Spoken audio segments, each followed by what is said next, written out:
then goes up to some center where they promise them to cure it totally without any dialysis, and then they come back again with a lot of medicine.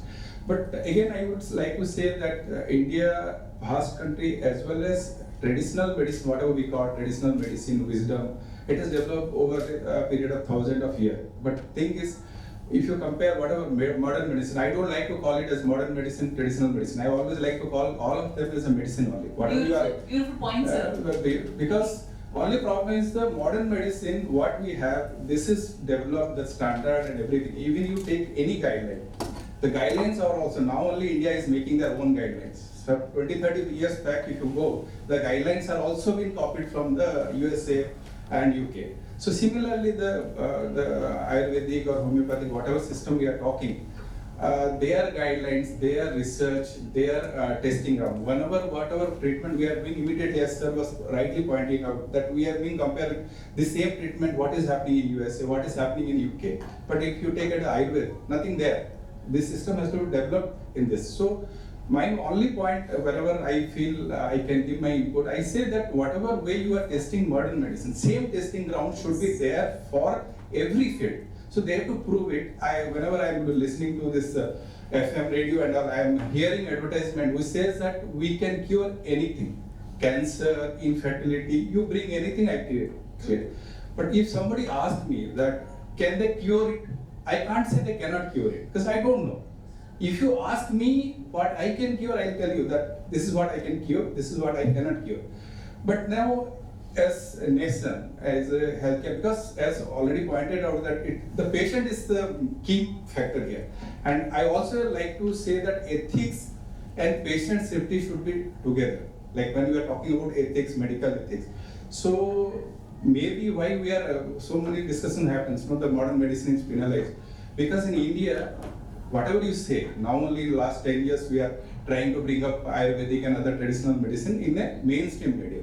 But medicine means modern medicine only. That is why all the act, standard and the protocols are made for modern medicine. Now it is time for the country to think, to bring everything into one particular regulation, and the key person in that is not modern medicine or traditional medicine, patient.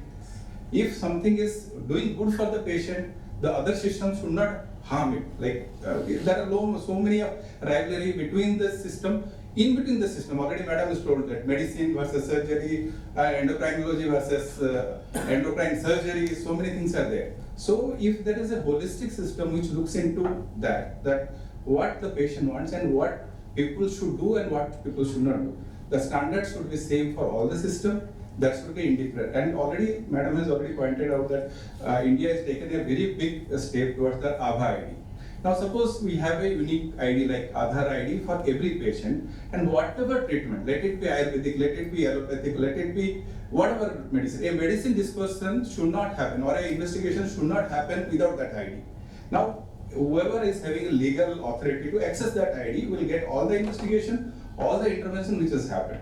It's a long way, but of course, Government of India is doing wonderful work in creating that. So if you have that first phase, that everybody has an ID, if he goes for any test, that ID should be there, like Aadhaar ID, and any medication, it is included in that. So if an allopath wants to see what are the medication patient has taken, he can see that if the patient was taking Swarnavasma or something he is taking. So one end it is from expert, like modern medicine or allopathic expert will say something.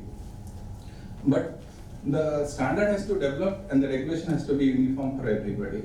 That is what I always feel whenever I see my patient, because I have seen many patients who got benefited from the traditional medicine where our modern medicine is not helping them. Thank you. And I think, sir, what this database will give us is sometimes patients forget they've done tests earlier. Sometimes they flat out lie to us. If we have past records, it can be really life-saving because, I'll give a small example. A person comes to me with a creatinine of 1.3 in panic, renal failure ho raha hai. And I could pull out his old record of 15 years ago and say, but 15 years ago also your creatinine was 1.2, so what are you getting panicky about? It hasn't progressed in 15 years, it won't progress now. Those old records can be hugely beneficial for good medical care. And the fact is, what we did during COVID, how we could literally vaccinate the whole country with records which were so beautifully kept, I think it really bolsters our confidence that we can do it and we can do it in many areas. So if we carry that capacity and that confidence forward, again the keyword I think comes back to accountability. For example, as Dr. Surbhi quite correctly said, the only qualification that the fellow behind the counter, the chemist, has is that he knows which medicine is where. And with that qualification, he happily dispenses medicines. Even worse, the Ayurvedic medicines are advertised on the bus side, and aap jaake khareed lo, and you can go and buy anything you want Hoardings, man. on the hoardings. And you're treating diabetes, you're treating hypertension, you have no idea, you're not monitoring anything. So I think we need to come back again to this whole thing of, can we make sure that there is accountability in the system, that there is record keeping in the system and there is accountability in the system, so that we actually know what we're doing. The other idea, I think, with so much of data being available, somewhere AI would have to be used to summarize the things. Yes. That's another use case scenario for AI coming in. So the patient comes to with the whole history of 20 years, then you would like someone to summarize it. So that's one thing that you can think about. But at least, even if he doesn't bring the 20 years, the 20 years is available, so you can actually, with a summary, and yes. But it was large very- data, of course, AI has to Yeah. come.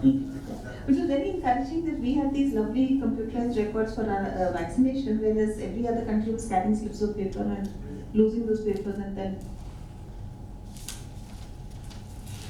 So thank you so much for this phenomenal interaction. One core ask from the forum, which was intended as a part of this session, was what we witnessed at the grassroots, that the integration which is there in the legal system, like you cannot file a case, you have to file in a lower court, then you go to the intermediary court, and then you reach to the Supreme Court. Somewhere or the other at the grassroots, a PHC is there, a CHC is there, and a tertiary level district hospital is there, and then the AIIMS is out there. Yeah. Sorry, just. Please. It was like very close to my heart. Sir. Because, see, if you see, we have always chased the doctor to patient ratio. Yeah. And we have PSC, we have CSC, we have a district sub-regional headquarter hospital. But now if you see all this institute which has been created over decades are totally underutilized. Yes. As a tertiary care center, I have been funded, I have been equipped to treat the most complicated kind of case scenario. But if you see, because the approach is direct, anybody can walk in. So now, if I endocrinology or if you say the renal disease, anywhere you see check for orthopedics department or any surgical department. A simple hernia, simple hydrocele, simple appendix can be managed with they are well equipped. But because of the perception that I get the best care only when I go to a tertiary center. Same thing is happening in the private hospital also. Previously, a small clinic used to treat a lot of patients. Single doctor used to treat a lot of patients. Because of the culture of whatever this hospital, big hospital. So now something has to be done to give this thing back to those places. So only thing which I have always, because in emergency, what we do now is we do not refuse any patient. Mm-hmm. Now the patient comes in, my emergency department receives around 170 patients per day, right? And out of that, 130 patients are yellow and red category. That means they need definitively prolonged care. And now where do they go? I know that 50% of the patient can be sent back, but provided they have a PSC or CSC who can cater to them. Mm-hmm. But it is not there. I don't have a person to send back. What I can do, either I will treat, my admitting department will decide either they have a bed for the patient or they will say no, आपने treatment जितना करना था कर दिया, patient कहीं और ले ले, because उनके पास भी bed नहीं. Now, what happens this is, if you just filter out, like if you have a proper referral system that, okay, this kind of patients has been seen in this, the load will be redistributed, Yes. and the tertiary center will be doing what they are supposed to do. Instead of that, if you look at any of the newer AIIMS, I'm pretty sure that because I have worked in AIIMS Rishikesh, now I'm working in AIIMS Raipur, pretty same, because you see 70 to 80% of the job which is being done there are district headquarters level job, but they cannot refuse. If the person come to you, you have to treat.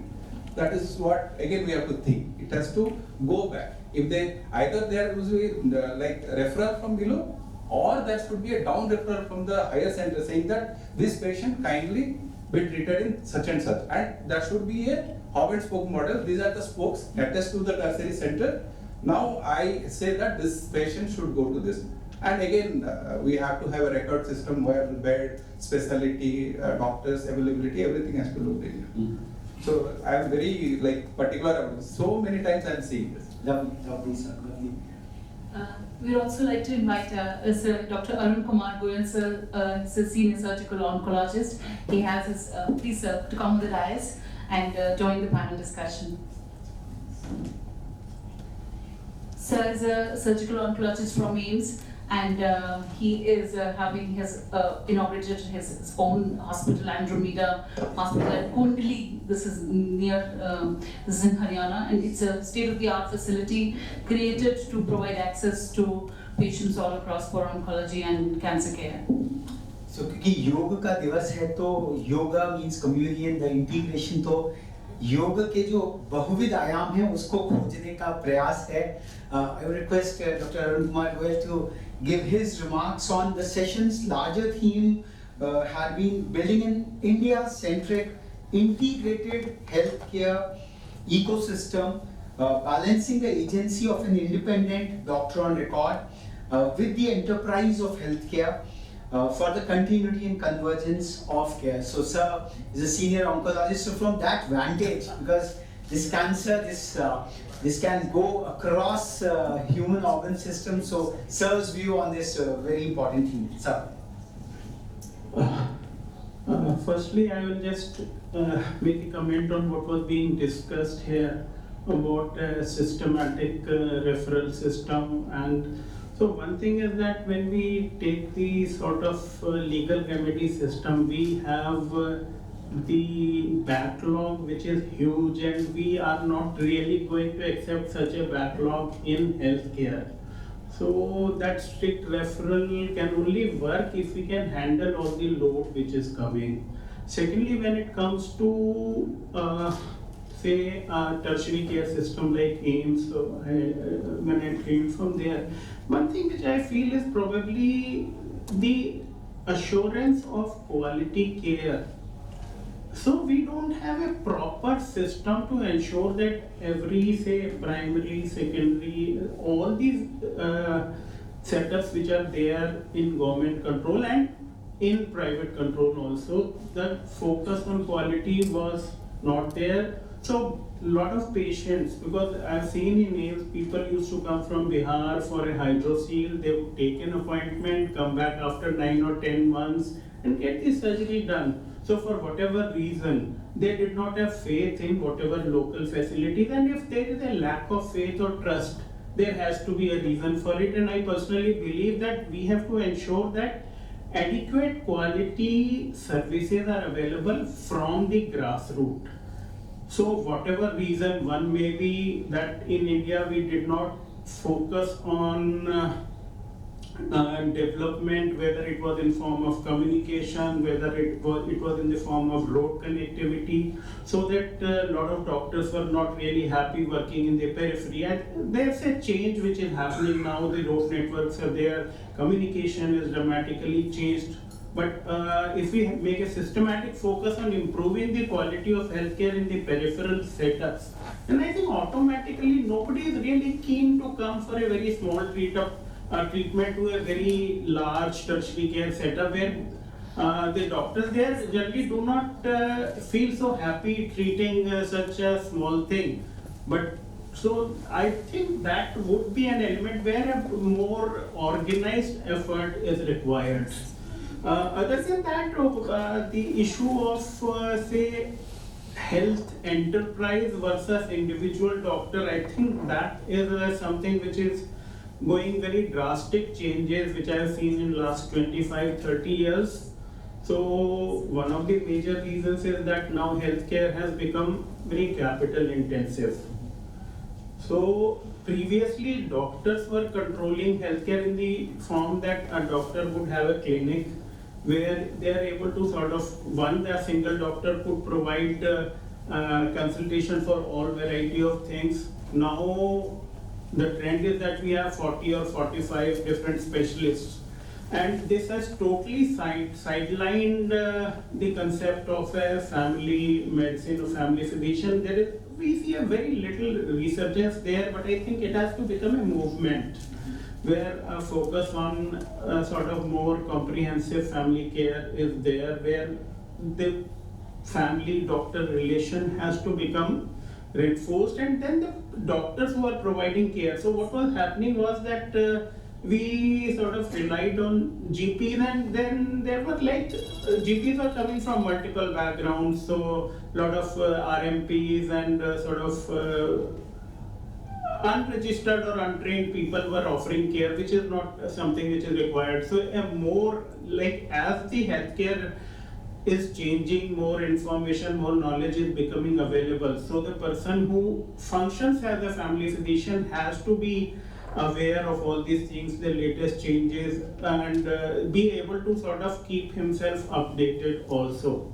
At the same time, when it comes to working in an enterprise system, I feel that doctors themselves have given up their power or the ability to negotiate, and that is, I personally believe that each doctor likes to work as an individual rather than sort of it is personal egos or maybe working for personal benefits. So if doctors cooperate with each other, work as teams, then probably they would have the ability to sort of face the management in a better way. So you would sort of reduce maybe your personal earnings. You may be doing better than the other person, get little more money, but that doesn't improve your quality of life or your position otherwise. So ultimately, some control on your ego, the willingness to work as part of a team, and that I believe is the way forward. So I had this experience when say 15 years ago we had joined this hospital. Pushpanjali Crosslake was called. We ran the oncology services, so we were a team of doctors. So as a team of doctors, we ran the whole oncology services, and so we were able to control things how they are being run in oncology. So I believe that sort of a system has to be there. Broadly right now, if there are any. So, Dr. Arun Kumar Goel sir has enunciated the spirit of the Charak's oath, which we take at the AIMS graduation ceremony after MBBS, when we complete our MBBS, which says that not for any personal or material welfare or gain, but purely for the benefit of the service of mankind, for the benefit of the health of the patient, I will treat the patient and excel well. So that is, in a sense, the spirit of the Charak oath. We are joined by Dr. Hemlata Madam from ICMR, National Institute of Nutrition. Madam has come from Hyderabad, and would request ma'am to give ma'am's address and with few thoughts. So we advance the conversation what we are having out here. The second theme, we will just have it in continuity. It was synthesizing technology with traditions. Allopathy with Ayush, and corporate with community. Now what Dr. Arun Kumar Goel sir mentioned about the teams of doctors, and Dr. Vinay Garodia has very splendid group practice system which he has elaborate CMEs on, and he has been votary of that. So the ownership models, so community versus corporate, like we used to have a lot of charitable hospitals earlier which used to have. Please come with the dais from Dr. Hemlata. Yeah. So maybe we can have some conversations, and maybe Dr. Trivedi can be replaced by from IIT Bhilai. They are doing phenomenal work in medical technological space. Dr. So Tripathi and Dr. from IIT Bhilai, yeah. So they have a specific Ayush. You can please, sir. So today's integration, when we are talking, we are commemorating. There are 4 quads of it all. We just said that digitizing the healthcare information was at the first level, then embracing disruptive medical technologies in healthcare was the second level. The third level, the integration, what is being called at, is the putting patients in the center of healthcare, the entire care protocol, and finally and eventually shifting focus from treatment to prevention. So these are the 4 quad we'll be commemorating Doyen's post 5 p.m. out there. So maybe from IIT Bhilai. Yeah, so we're joined by Santosh Biswas sir from IIT Bhilai. And we request sir to. And the highest level, we have Dr. Hemlata, who has come with the recent bit of controversial guideline on the sugar content in whatever beverages we are all consuming from a calorific value. So they are working on that highest level of preventing, shifting focus from treatment to prevention. And if Dr. Hemlata is so successful, patient load of Dr. Virmani from 300 to perhaps it will reduce to 30. So perhaps that is the key over there. So maybe I would request Dr. Hemlata to take on the conversation. The guidelines are really phenomenal, and we are so grateful to you for them, because it makes a huge difference. I think some of those controversies are quite unnecessary, because the core of the spirit of the guidelines is really important. So, You've ma'am, gone through the guidelines. Thank you so much. So Dr. Virmani is a very senior pediatric endocrinologist from AIIMS Delhi. Okay, thank you so much. And madam, we pay so much emphasis to food items, wherein vitamin B complex and coming from, to the last mile. So her dietary protocols, I'm, in discussion with ma'am thank you ma'am for so many patients of mine. And madam adheres and goes to the such last detail and really lays emphasis on diet for treatment. And one of the areas of integration I would just like to put forth to the forum is a D2D concept. Like these Insomnias, they have a WhatsApp group, it's an informal one, and over there they discuss all cases under the roof and they come to differential diagnosis and they crack the cases like quick problems. So Government of India has a lot of telemedicine systems for a doctor to patient kind of a thing, but nothing on the paradigm of a doctor to doctor consult. Perhaps that's where a normal GP, a lot of doctors would be coming out in the open space after the expansion of the ecosystem. So perhaps a kind of a D2D specialized framework. Some informal efforts have been there by the Amazonians themselves. They were the only AIIMS perhaps 10 years back. Now a whole battery out there. So maybe your views as to how technology can come into play, data analysis, all sorts of things, and what IIT Bhilai is doing. So over to you, sirs. Yeah. Yeah, so thank you. So thank you very much for inviting the engineers to this Doctors Forum. And so as I'm from IIT, so beginning we had very less interaction with the medical fraternity, but when I was in IIT Guwahati, so we started interacting with the Shankardeva Medical University, where we tried to digitize the bed reservation from the primary healthcare to the tertiary healthcare. There we started our journey.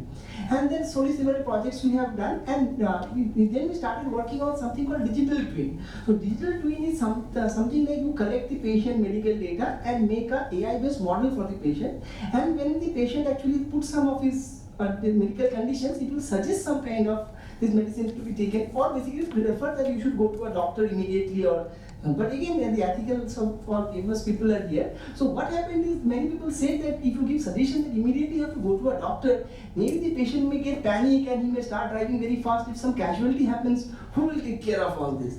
Okay, so there are several places we are doing digitization, and many when we are getting good response, and several times we are getting that there should be some kind of ethical guidelines to this.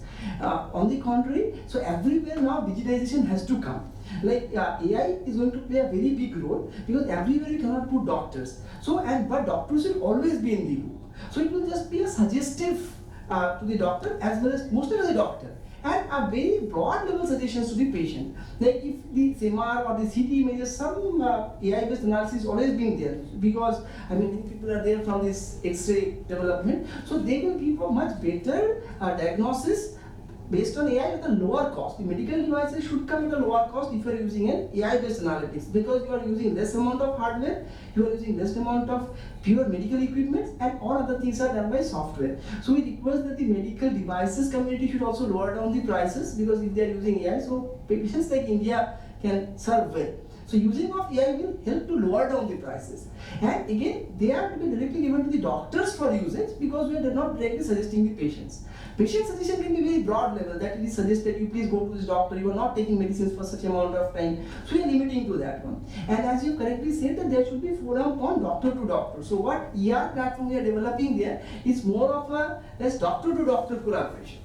So those things we are doing, and now in the next 10-15 years, heavily engineering and medical sciences will be there. Particularly will be suggestions to the doctors helping them out, and so that they can, their effort is reduced as well as the efficiency to help the patients improve.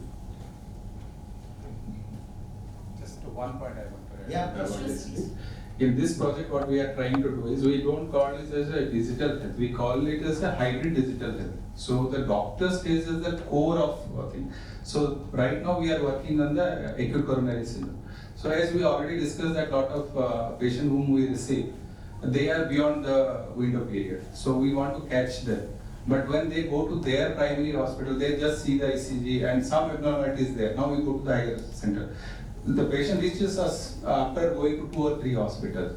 Now with this system which we are doing with IIT, we are calling it as a intelligence emergency care system. So first part we are trying to put, because we thought that ACS is very highly like endemic kind of thing here and a time sensitive condition. So with the team